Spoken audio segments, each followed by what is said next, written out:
Hello, good evening, everyone. Are you still awake? Remember, God is watching. This is now the fourth sola in the series of five solas.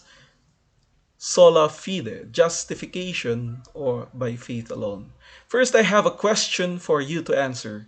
Have you ever wondered how can you have a right relationship with God? How can a person be right with God? Listen now because the answer is sola fide, justification by faith alone. We stand in faith, we rejoice in faith, and as a result, we give great glory to God.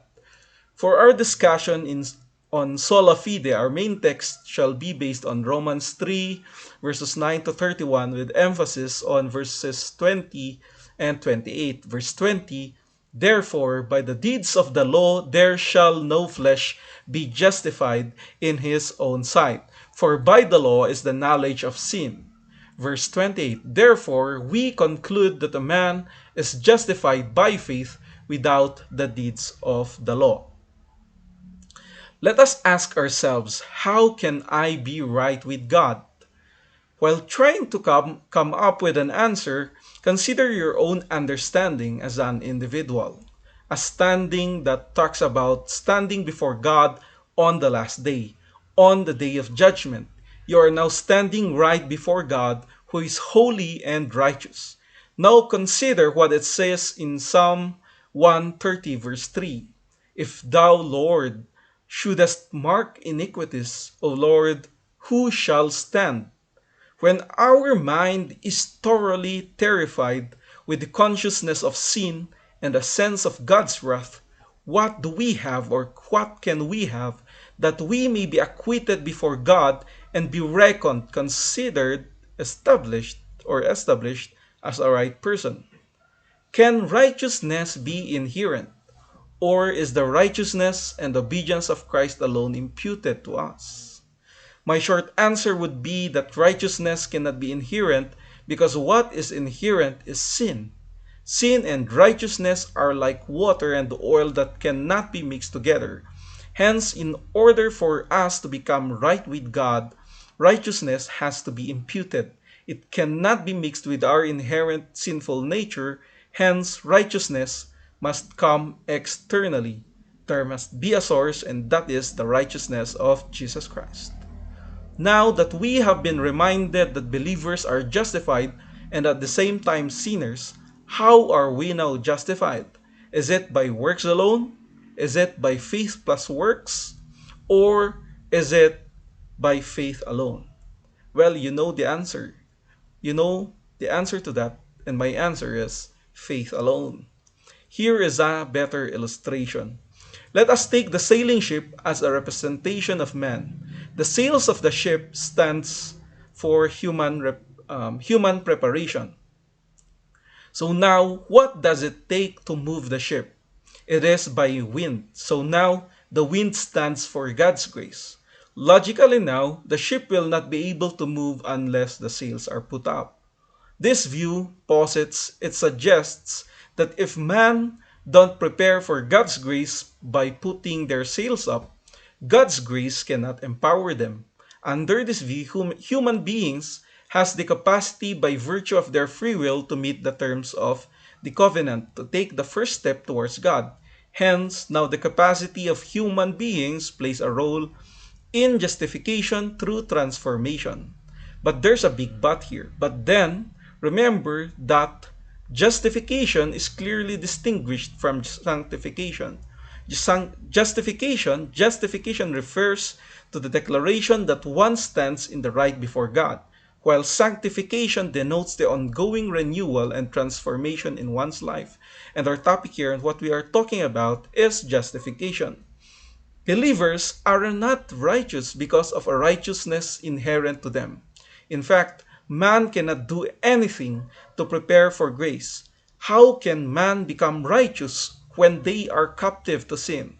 And as sinners, freedom means that our wills are bent to do what is evil. Kung ano ang puno, siya ang bunga. Tayo ang bunga ni Adam na isang makasalanan, si Adam ang bunga, hence as a bunga of Adam, tayo ay makasalanan. At dahil tayo ay bunga na naging puno, ano sa tingin mo ang magiging bunga natin? If we are evil trees, it follows that the fruit of our lives are also wicked. Hence, we need to become a new tree, and only the grace of God can make the tree new. So now, let me go to my main points. Justification by faith. Why? Faith, righteousness, sola fide, and good works. So on my first point, Romans 3:20 and 28, which we have read a while ago, tells us that justification does not come by works of law, since the knowledge of sin is disclosed through the law. The law uncovers sin, the law exposes sin, and the law demonstrates how man miserably failed not to do what God prohibits. It means, ginagawa ng tao kung ano yung pinagbabawal. Romans 3:10 declares no one is righteous, not even one. It goes further in verses 12 to 17 by saying that all have turned away, there is no one who does what is good, not even one. All human beings have become polluted in their speech and in their actions. The very basic problem that is portrayed and shown here is rooted in human disobedience, the failure to do what God demands. This is supported further by Romans 3:23. For all have sinned and fall short of the glory of God. Therefore now, all are sinners, all are transgressors, no one keeps the prescriptions of the law. For a moment, let us say if justification is based on the works of law, then God demands perfect obedience, to which no man can be able to comply or follow. In Galatians 5:3, it is stated that every man who gets himself circumcised, not the literal sense, is obligated to keep the entire law. The requirement is that man must follow the law to the letter. This now places any man to an impossible situation because no man can ever carry out all that the law requires. So if the circumcised don't keep or follow the law, then justification cannot come via the law. So what now? It now declares that justification is then by faith alone, because right standing with God cannot be obtained by works, since all fall short of the divine requirements. Let us take Abraham's example in Romans 4:2. Is he justified by works? No, he is not justified by works. Note here that the term used is works and not works of law, which makes sense because Abraham was not under the law, since works of law came years after Abraham. Abraham was justified by believing instead of doing. Remember again that human beings like Abraham, human beings like us, are by nature ungodly. In the book of Joshua 24:2, we can see here that before Abraham was called by God, Abraham was first ungodly because he worshipped false gods along with his ancestors. And because of such disobedience, no amount of work can ever translate to justify Abraham before God, which returns us to the fact that justification comes from faith alone. Based in Romans 4:5, faith is counted as righteousness for those who believe in him who justifies the ungodly. To a sinner, the blessing of forgiveness and justification is granted by faith alone. Works then do not bring righteousness because of human inadequacy, of human failure, because human beings, man, are unable to do what the law commands. So in our next point, fun fact, Paul used the word faith, or the Greek word pistis, 142 times, and the word believe, pisteo, 54 times. So what does it mean now to be a Christian?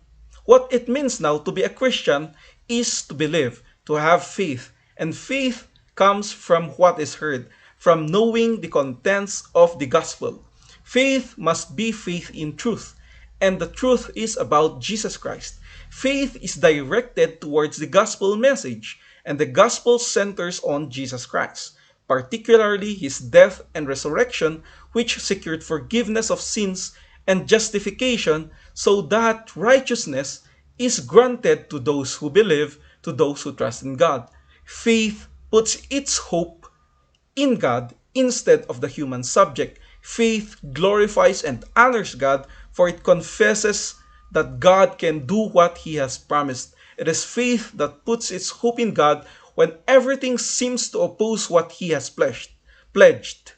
This is why Christians are those who believe their sins are forgiven, even though the evidence and proof of that forgiveness is not evident to anyone in the world.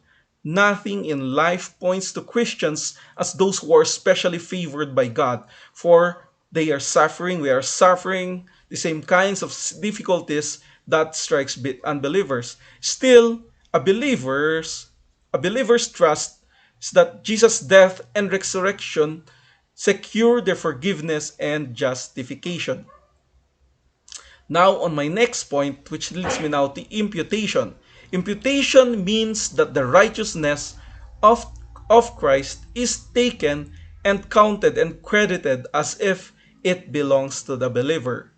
One of the arguments against imputed righteousness is likened to the courtroom analogy, where no judge, not even an advocate nor any man, would take the punishment meant for the guilty, while this is true, while this holds true in our ordinary courts of law, this does not apply in the most extraordinary and highest court there is. I'm not talking about the Supreme Court, but it is the court by which God presides as the judge and Christ as our advocate. The cross is an entirely different affair, for God in his love sent his son Jesus Christ, who voluntarily and gladly came to suffer in the place of sinners. Jesus took upon himself the punishment sinners deserved. Just as God forgives sinners through the cross and resurrection of Jesus Christ, so too He grants them His righteousness through Jesus. Indeed, we should be thankful that this is quite different from a human courtroom, and we thank God for that. Romans 5:12 to 19 decisively teaches us the imputation of Christ's righteousness. All human beings either belong to Adam or to Christ as their covenant heads. They are either condemned in Adam or righteous in Christ. Just as the sin of Adam is imputed to human beings, so righteousness of Christ is imputed to believers.